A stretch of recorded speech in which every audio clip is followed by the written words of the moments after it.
Me and Uncle Romie by Claire Hartfeld, illustrated by Jerome Lagarrigue. This genre is considered realistic fiction. It has characters and events that are like people and events in real life. So as you read, look for realistic characters and events, characters who have feelings and actions just like real people, and details that help you, the reader, picture the setting.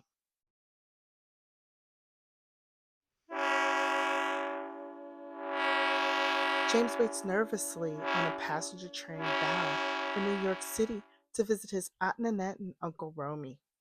He's never met them before, and he's a little concerned. James has left behind his home in North Carolina, and though he misses his friend BJ, his dad, and his mom, who will soon have twin babies, James hopes he will have fun on this summer vacation, especially since his birthday is coming up. Then I saw it, New York City, buildings stretching up to the sky, so close together, not like North Carolina at all. Penn Station, watch your step, the conductor said, helping me down to the platform. I did like Dad said and found a spot for myself close to the train. Swarms of people rushed by. Soon I heard a silvery voice call my name. This had to be Aunt Nanette. I turned and saw her big smile reaching out to welcome me. She took my hand and guided me through the rushing crowds into the underground train called the subway. This will take us right home, she explained. Home was like nothing I'd ever seen before. No regular houses anywhere, just big buildings and stores of all kinds. In the windows, I saw paints, fabrics, radios, and TVs. We turned into the corner building and climbed the stairs to the apartment. 5 whole flights up. Whew! I tried to catch my breath while Aunt Nanette flicked on the lights. Uncle Romie's out talking to some people about his big art show that's coming up. He'll be home soon, Aunt Nanette said. She set some milk and a plate of cookies for me on the table. Your uncle's working very hard, so we won't see much of him for a while. His workroom, we call it his studio, is in the front of our apartment. That's where he keeps all the things he needs to make his art. Doesn't he just paint, I asked? Uncle Romie is a collage artist, Aunt Nanette explained. He uses paints, yes, but also photographs, newspapers, cloth. He cuts and pastes them onto the board to make his paintings.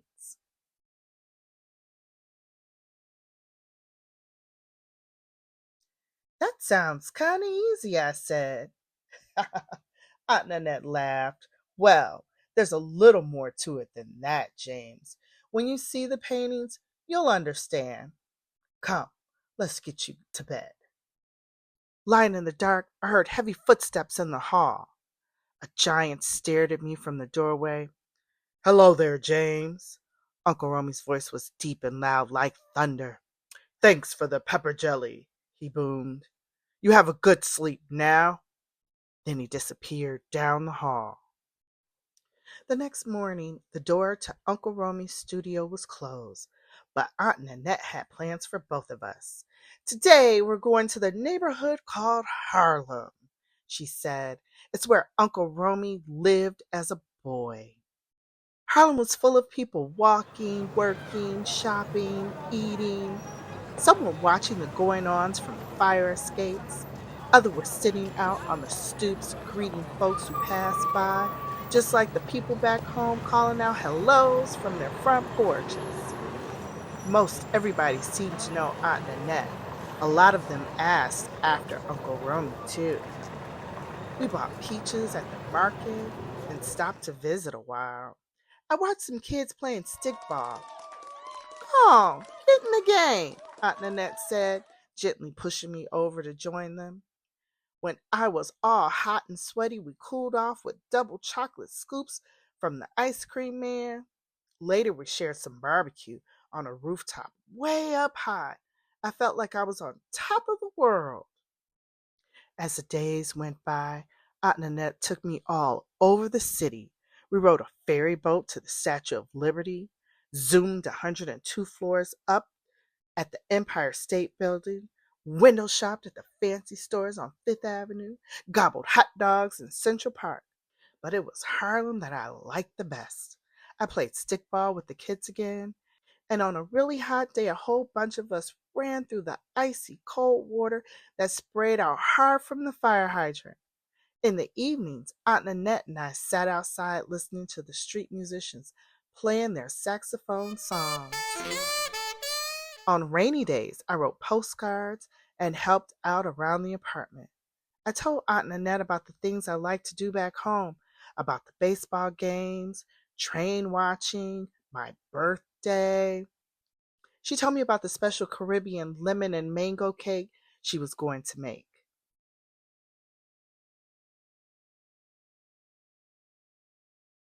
My Uncle Romie stayed hidden away in the studio, but I wasn't worried anymore. Aunt Nanette will make my birthday special. Four, three, two, one. My birthday was almost here, and Aunt Nanette got a phone call. An old aunt has died, James. I have to go away for her funeral. But don't you worry. Uncle Romie will spend your birthday with you. It'll be just fine. That night, Aunt Nanette kissed me goodbye. I knew it would not be fine at all. Uncle Romie didn't know about cakes or baseball games or anything except his dumb old paintings. My birthday was ruined. When the sky turned black, I tucked myself into bed. I miss Mama and Daddy so much. I listened to the birds on the rooftop. Their songs continued into the night. The next morning, everything was quiet. I crept out of bed and into the hall. For the first time, the door to Uncle Romie's studio stood wide open. What a glorious mess! There were paints and scraps all over the floor, and around the edges were huge paintings with all sorts of pieces pasted together. I saw saxophones, birds, fire escapes, and brown faces. It's Harlem, I thought.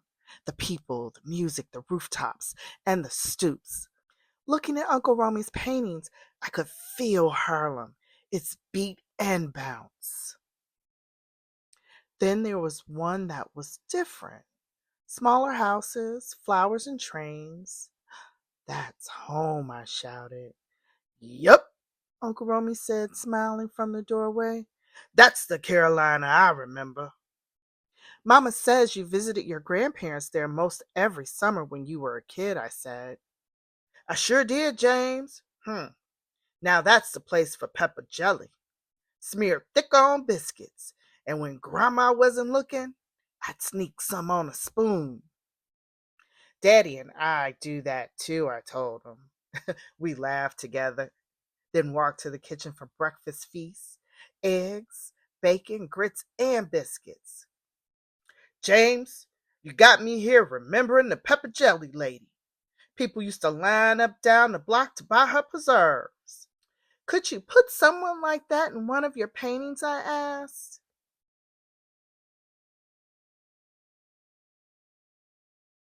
I guess I could, Uncle Romie nodded.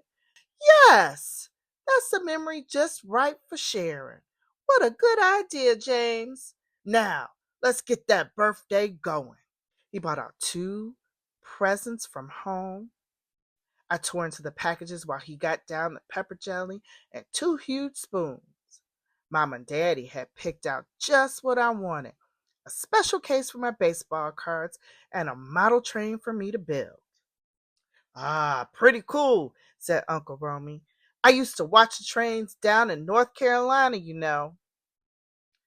How funny to picture big Uncle Romie lying on his belly. BJ and me, we have contests to see who hear the trains first. Ah, hey, I did that too. You know, it's a funny thing, James. People live in all sorts of different places and families, but the things we care about are pretty much the same.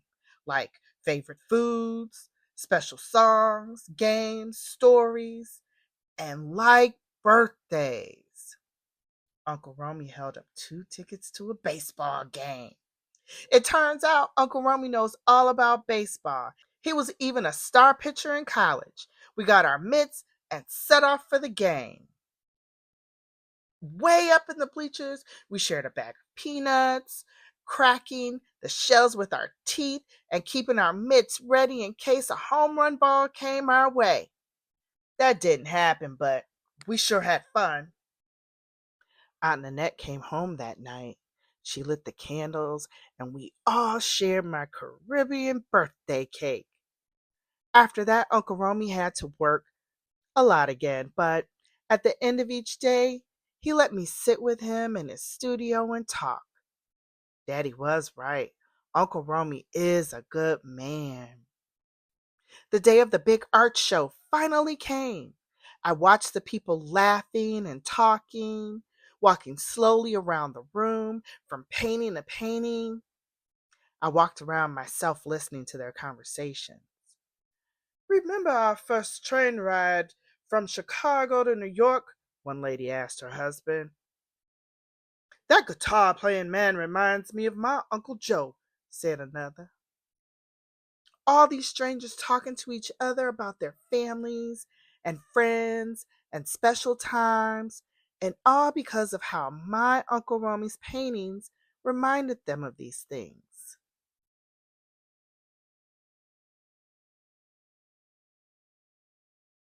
Later that night, Daddy called. I had a brand new brother and sister. Daddy said they were both bald and made a lot of noise, but he sounded happy and said how they all missed me. This time, Aunt Nanette and Uncle Romie took me to the train station. Here's a late birthday present for you, James, Uncle Romie said, holding out a package.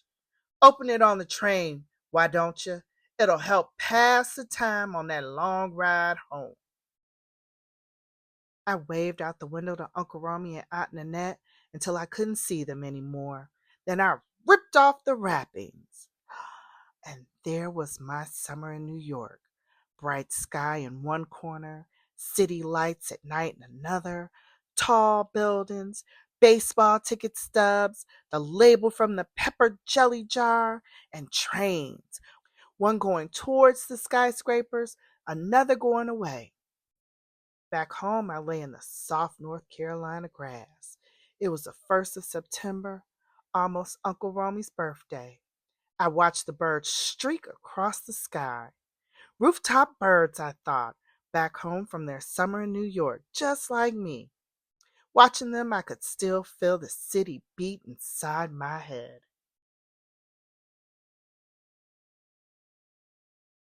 A feather drifted down from the sky. In the garden, tiger lilies bent in the wind, Uncle Romie's favorite flowers. I yanked off a few blossoms. And then I was off on a treasure hunt, collecting things that reminded me of Uncle Romie. I painted and pasted them together on a big piece of cardboard. Right in the middle, I put the train schedule, and at the top, I wrote, Happy birthday, Uncle Romie. Author's note. This story, which is fictional, was inspired by the storytelling quality of Romare Bearden's art and has incorporated many of the basic facts of his life. Romare Bearden was born in Charlotte, North Carolina on September 2nd, 1911. He spent his early childhood in Charlotte and even after he moved north, spent many summers there. When he was still a child, his family moved to Harlem in New York City. This was during the 1920s, a period called the Harlem Renaissance, when many famous African American writers, musicians, and artists lived and worked in Harlem. Bearden often sat on the stoop of his apartment building, listening to music, getting to know his neighbors, and taking in the scene. In 1954, Bearden married Nanette Rohan, whose family is from the Caribbean island of St. Martin. As Bearden grew to be a young man, he chose paintings to express his African American experience as he knew it. He experimented with many different ways of painting, finally deciding that collage was the best form of expressing his ideas. Many of his paintings were on exhibit in museums and galleries across the United States. His work has also appeared in several children's books. In 1987, Romare Bearden was awarded the National Medal of Arts by President Ronald Reagan. Bearden died March 12, 1988.